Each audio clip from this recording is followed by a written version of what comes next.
Hi everyone. I was born and grew up in China, and I'm now based in Japan in my 20s. This is a part of my ongoing series, exploring a single pressing question. Why are young people in China no longer choosing to have children? In my previous videos, I explored the first three layers of this issue. 1. The one-child policy. The long-term shifts in demographic control. 2. Left behind children. The emotional and social scares of the past labor migrations. 3. The parenting trap. The crushing structural pressure of modern child rearing. Today, I want to discuss the fourth reason. If you haven't seen the previous parts, don't worry. Each reason stands on its own, and you can jump right in here. Number 4. Marriage as a risk game. Why, in China, love is not enough? In many Western societies, marriage is usually understood as the result of love. Two people meet, they fall in love, and at some point, they decide to get married. Marriage is seen as the natural continuation of the relationship. But in China, marriage is often not the natural endpoint of a relationship. Instead, it functions more like a process of risk management.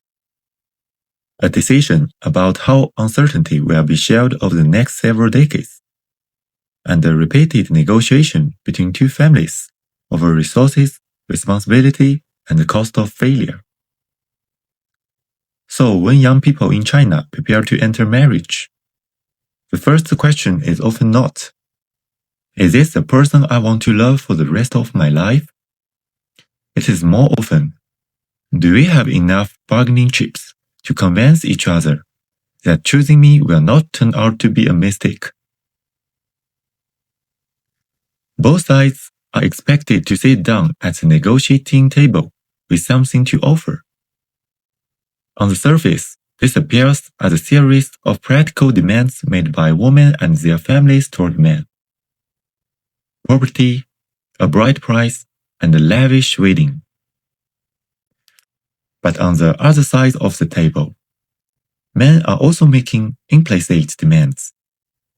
Youth, sexual purity, stability, and willingness to place family at the center of one's life. Once this almost transactional logic began to operate, pure emotional compatibility is pushed into a secondary position. Everyone becomes involved in a game they may not fully want, but cannot realistically avoid. To understand why marriage in China has taken this shape, we must first talk about housing. Shanghai and New York, a comparison. Let's start with a comparison between Shanghai and New York. If we look at suburban area with a similar commuting time to a city center, around 1 hour, the price per square meter in Shanghai in 2021 is in many cases even higher than in New York. In Shanghai, this means roughly 6,000 to 9,000 US dollars per square meter. In New York suburbs, prices are often lower. But the price is only part of the story. Compared to the developed Western countries, average wages in China are considerably low. The statutory minimum monthly wage in Shanghai is only about $400. Under the reality of extremely long working hours, China's housing price to income ratio has reached nearly 30 years. My mother and the house called marriage eligibility. My mother lives in Shanghai. She could never afford a house there. But in order for me to gain access to better educational resources, because in China, housing is tightly bound to public resources, and owning a house often means eligibility to attend school in a specific area. So she worked 16 hours a day, resting only when she was sick or during the Lunar New Year. After several years, she finally saved enough for a down payment and bought an apartment in a major city near our hometown. This is why I left my parents and lived with relatives to attend school. Only when I grew older did I slowly realize something. She wasn't not only doing this for my education, but also for my future, including my eligibility for marriage. She often said to me, "You need to give your future wife a home. No woman will marry you without a house. I have to save money for your marriage, the bride price, the wedding, hundreds of thousands. I can't stop." Why? I often ask myself. Why do property become the entry tickets for men to enter marriage? Are Chinese women and old generations simply too practical, too greedy?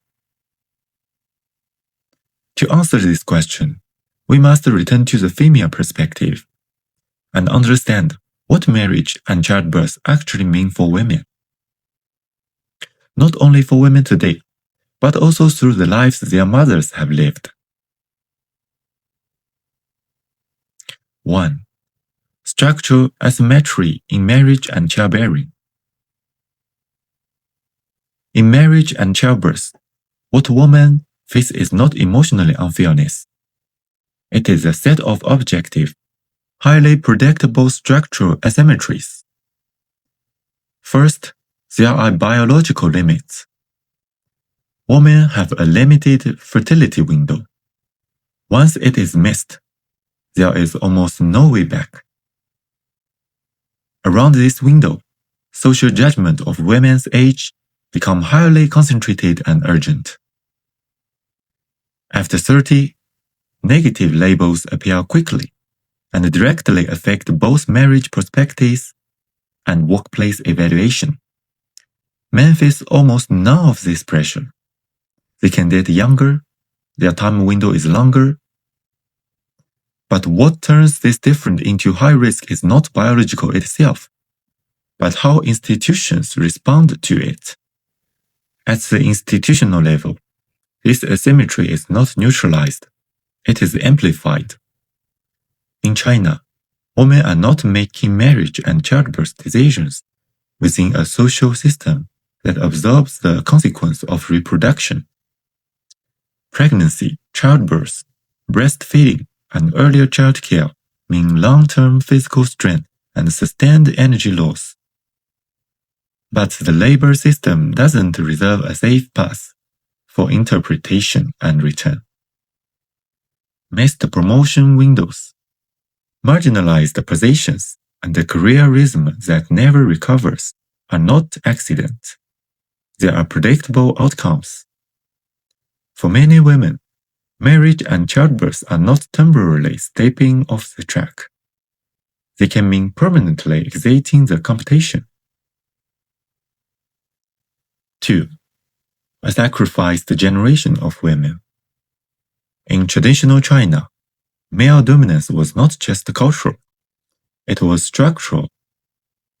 Men were expected to acquire resources. Women were expected to give birth and manage the household.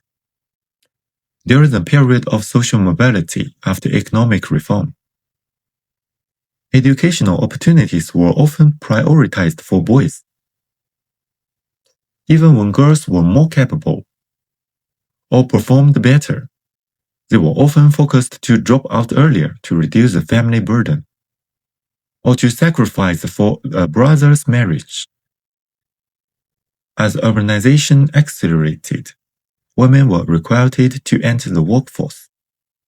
But many men responded with contradiction. They rely on women economically, yet psychologically and culturally refused to accept the loss of authority. They avoided housework, denied women's competence, and clung to symbolic dominance.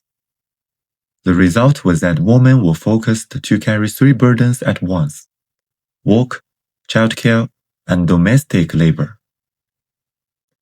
Even when marriage collapsed or domestic violence occurred, many women endured for years for the sake of children and the appearance of a complete family.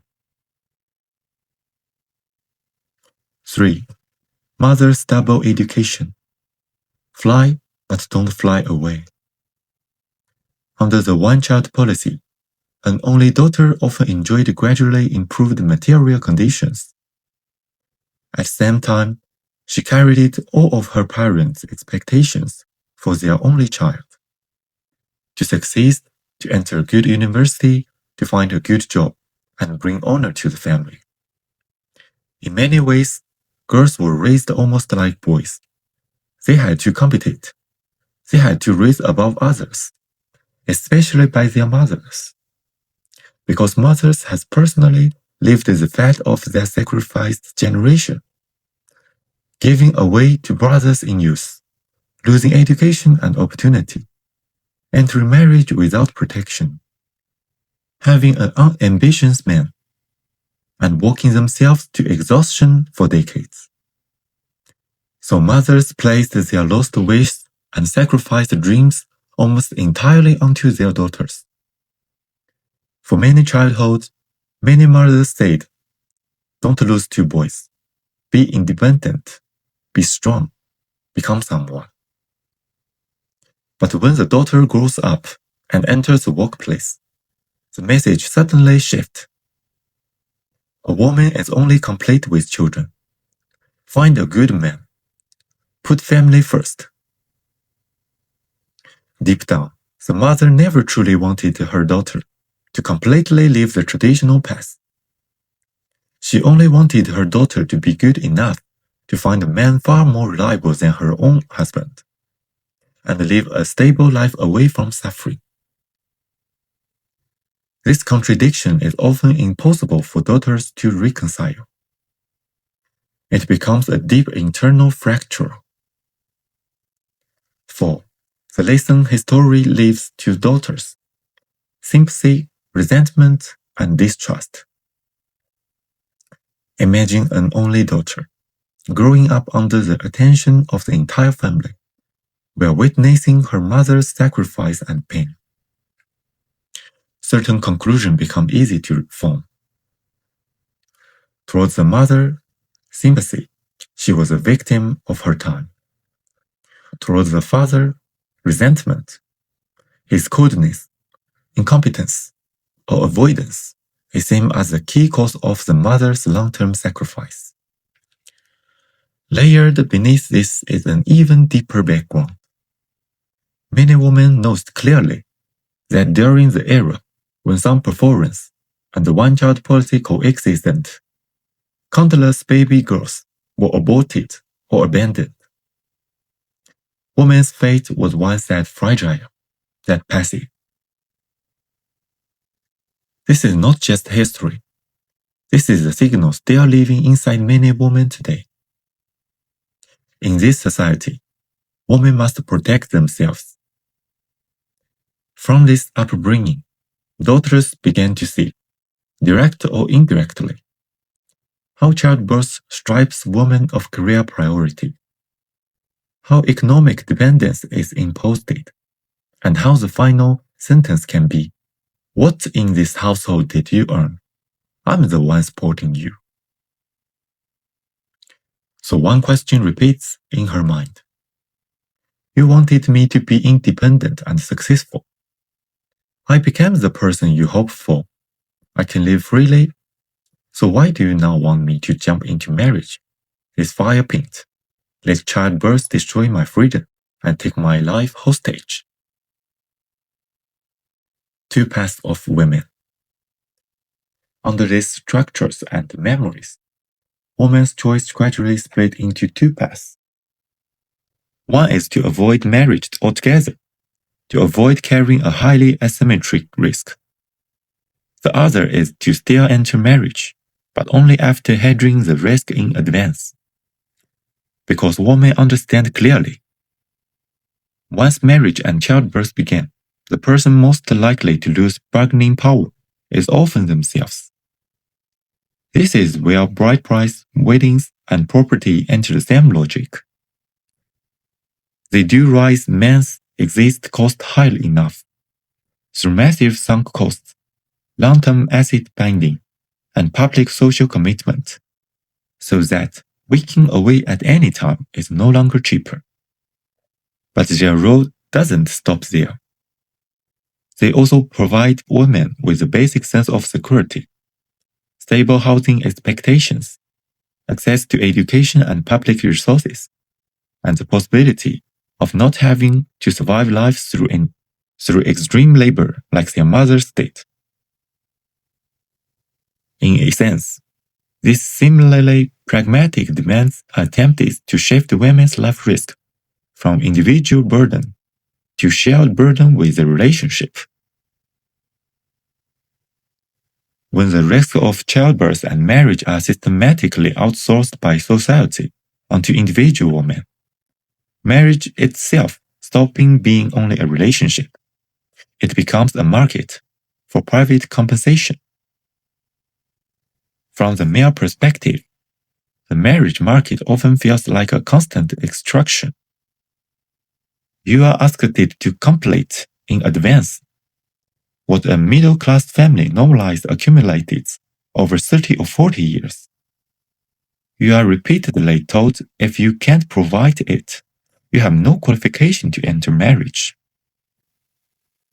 And this is often happened before you truly understand the structural risk of marriage and childbirth. In this state, many men developed not a doubt towards the system, but resentment toward women. I was once the same. I once misdirected the enormous labor and sacrifice my parents invested for my marriage into anger towards women, and understood this unfairness as the original sin of being male. Only later did I realize, when institutions choose to outsource risk and responsibility onto individuals, anyone can become a victim. When large numbers of men fail to meet the marriage threshold set by the market, frustration and anger do not disappear. They transform.